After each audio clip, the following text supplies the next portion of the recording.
BNP সরকারের আমি বলবো যে দুর্ভাগ্য হলো এই যে ক্ষমতায় বসতে না বসতেই বা সরকার পরিচালনার ডে 1 থেকে অথবা ডে 2 থেকে দুইটা কঠিন বিপদের মধ্যে পড়লো, যেটা একদম পুরো মানুষকে কিন্তু নাড়ায় দিল। সেটা কি? সবজি সহ একেবারে নিত্যপণ্য, যেহেতু রমজান মাসের শুরুতেই দায়িত্বটা নিল, সাথে সাথে নিত্যপণ্য বেড়ে গেল। দায়িত্ব নেওয়ার আগেই একদিন বা 2 দিন আগে বেড়ে গেল, এবং এটা ডাবল ট্রিপল।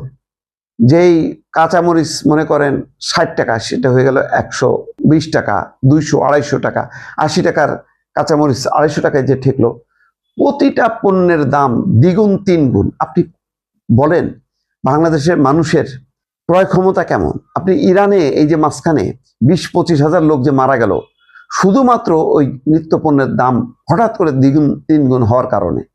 বাংলাদেশে কিন্তু ভাগ্য ভালো, এখনো পর্যন্ত বিস্ফোরণ ঘটেনি।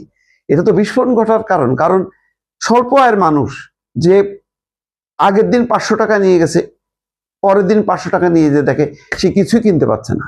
এখন সে 500 টাকার বদলে যদি দ্বিগুণ হয় তাহলে 1000 টাকা, 3 গুণ হলে 1500 টাকা কোথা থেকে পাবে? কে দেবে তাকে?